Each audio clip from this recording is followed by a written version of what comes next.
Hello students. जो हमने headache का टॉपिक स्टार्ट किया था कल, उसमें हमने कल डेफिनेशन पढ़ी थी, हेडेक की कॉजेस पढ़ी थी एंड टाइप्स पढ़े थे। और टाइप्स में भी प्राइमरी हेडेक के बारे में पढ़ा था। प्राइमरी हेडेक में भी माइग्रेन और दूसरा टेंशन हेडेक के बारे में पढ़ा था। आज की वीडियो में हम सेकेंडरी हेडेक के बारे में पढ़ेंगे, हेडेक की डायग्नोसिस और मैनेजमेंट के बारे में पढ़ेंगे। तो इसको शुरू करते हैं। तो जो सेकंड टाइप है सेकेंडरी हेडेक, ये क्या होता है? These are associated with any abnormal condition of head and neck. Headache को सेकेंडरी कब बोलेंगे?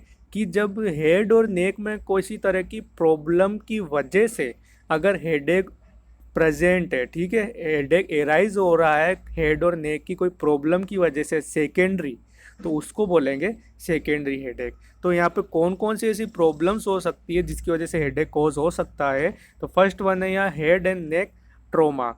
हेड और नेक में अगर इंजरी हो जाए या ट्रोमा हो जाए तो उस वजह से हेडेक हो सकता है। सेकंड वन है क्रेनियल और सर्वाइकल वेस्कुलर डिसऑर्डर्स।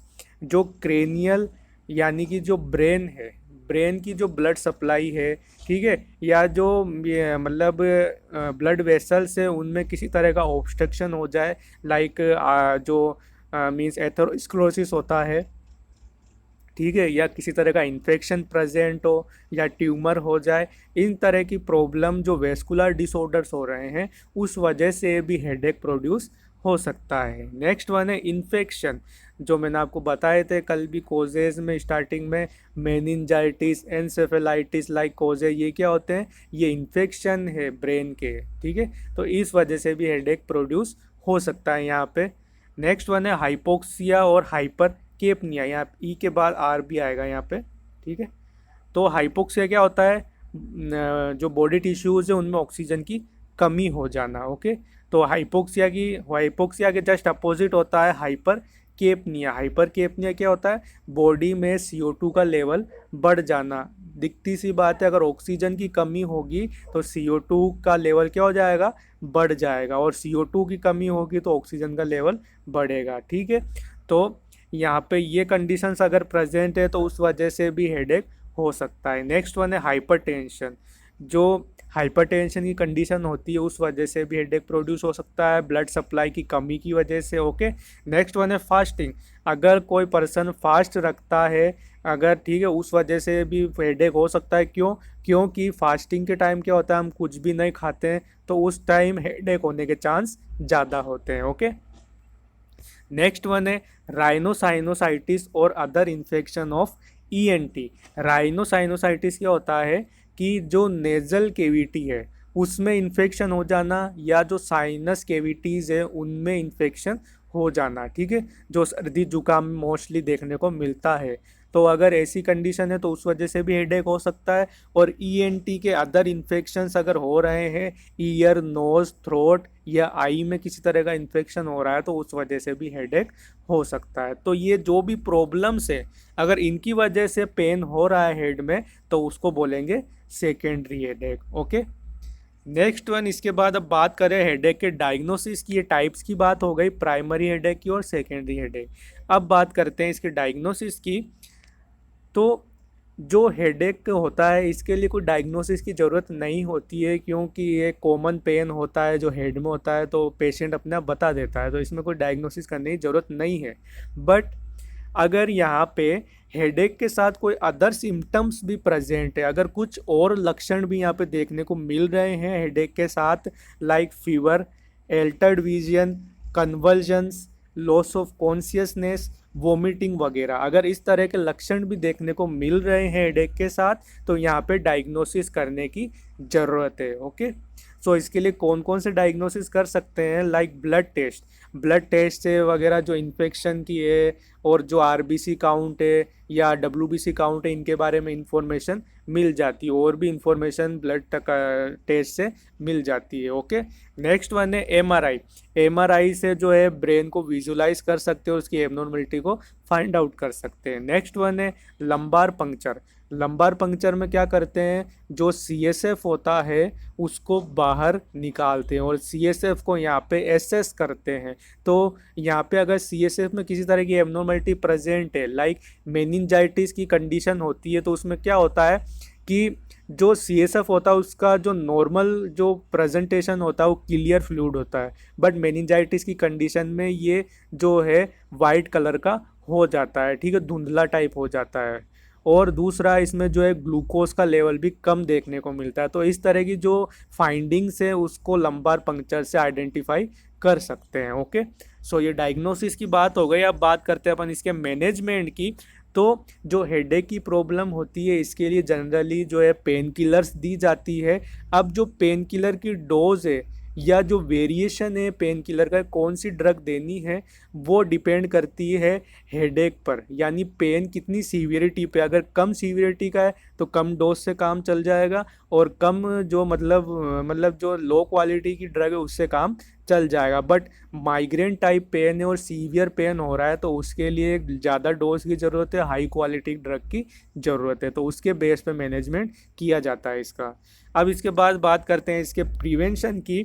तो इसमें सबसे पहले कि किस तरह से इसको प्रिवेंट कर सकते हैं अपन हेडेक को होने से, तो इसमें फर्स्ट पॉइंट है एवॉइडेंस ऑफ इरिटेंट्स।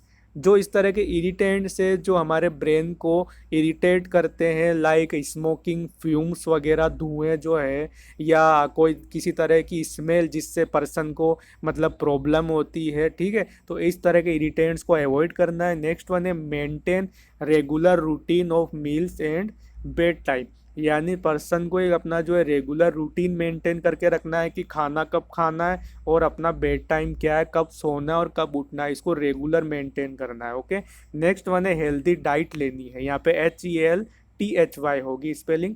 ओके, तो यहाँ हेल्दी डाइट लेनी है पर्सन को। Next one fluid intake over 2 litres per day, proper मात्रा में फ्लूइड लेना है। ओके, नेक्स्ट वन है अवॉइडेंस ऑफ कैफीन और एल्कोहल। जो कैफीन जो होता है इसको थोड़ी मात्रा में लें तो ये अपने ब्रेन को स्टिमुलेट करता है, बट अगर इसको ज़्यादा मात्रा में लें तो ये हेडेक प्रोड्यूस कर सकता है, और एल्कोहल भी यहाँ पे हेडेक करती है। नेक्स्ट वन है अवॉइड स्ट्रेस। अगर आप स्ट्रेस ज़्यादा लेते हैं तो वो एक हेडेक की वजह हो सकती है, इसलिए स्ट्रेस ना लें। तो ये प्रिवेंशन की बात हो गई। अब इसके देख लेते हैं इसकी होम रेमेडीज़, यानी घरेलू उपाय क्या क्या है जिससे हेडेक को अपन ख़त्म कर सकते हैं। तो इसमें फर्स्ट पॉइंट है mix 200 ml spinach juice and 300 ml carrot juice. यहाँ पे 200 ml तो जो पालक का जूस है उसको, और 300 ml जो गाजर का जूस है, कैरेट जूस है, इन दोनों को मिक्स करना है, ठीक है, हाफ लीटर, और उसके बाद उसको पी लेना है। इससे क्या होता है, जो माइग्रेन हेडेक है उसको रिलीव करने में हेल्प मिलती है। ओके, नेक्स्ट है इसके बाद और होम रेमेडीज़ में consume Apple early morning in empty stomach after sprinkling salt on the cut pieces, यानी जब भूखे पेट सुबह के टाइम जो एप्पल होती है उसको काटना है, उसके पीसेस पे नमक लगा के उनको खाना है, इससे भी हेडेक को सोल्व करने में बहुत हेल्प मिलती है। नेक्स्ट वन है boil fresh ginger in water and inhale this relieve sinus headache. जो अदरक होती है उसको बॉईल करना है। ओके, फिर उसके बाद जो गर्म हो जाए पानी तो जो उसकी भाप होती है उसको इनहेल करना है। इससे कौन सा हेडेक रिलीव हेल्प होती है, साइनस हेडेक रिलीव करने में हेल्प होती है। ओके, नेक्स्ट वन है application of sandalwood paste on forehead relieves headache. जो चंदन की लकड़ी होती है, ठीक है, जो चंदन की लकड़ी होती है सैंडलवुड, उसके पेस्ट को माथे पे लगाने से, फोरहेड पे लगाने से ठंडक मिलती है और हेडेक दूर होता है। ओके, नेक्स्ट वन है immerse feet in a bucket of hot water for 15 minutes every night before going to bed, this relieves chronic headache. अगर आपको लंबे टाइम से हेडेक की शिकायत है, यानी रोज़ रोज़ आपको हेडेक होता रहता है, तो उसके लिए आपको क्या करना है कि सोने से पहले अपने पैरों को 15 मिनट के लिए गर्म पानी में थोड़ी देर के लिए रखना है, ठीक है, 15 मिनट के लिए रखना है, इससे आपको हेडेक में रिलीव मिलेगा। नेक्स्ट वन है make a paste of 3 to 4 cloves and water apply on head. जो लौंग होती है 3-4 लौंग लेनी है, उनका पेस्ट बनाना है, ओके, और उसको पानी में मिक्स करके अपने सर पे लगाना है, इससे भी हेडेक रिलीव होता है। नेक्स्ट वन है पोर 2-3 drops of cows butter in nostrils. जो गाय से दूध से बना हुआ जो बटर होता है, मक्खन होता है, उसकी 2-3 बूंदों को अपनी नोस्ट्रिल्स में डालना है, इससे भी हेडेक रिलीव होता है, जो साइनस हेडेक की प्रॉब्लम होती है वो। तो लास्ट वन है यहाँ पे drinking a glass of water by adding 1 teaspoon Honey into it in empty stomach is a useful treatment. और क्या है कि एक गिलास पानी में 1 चम्मच हनी मिला के, जो शहद है उसको मिला के पीना है, इससे भी हेडेक की सॉल्यूशन होता है। ओके, सो ये कुछ होम रेमेडीज़ है जिससे हेडेक को सोल्व किया जा सकता है। तो ये हेडेक का टॉपिक कंप्लीट हो गया। आई होप आपको ये समझ में आया होगा। अगर आपको कोई प्रॉब्लम है इसमें तो आप कमेंट करके पूछ लीजिए। Thank you.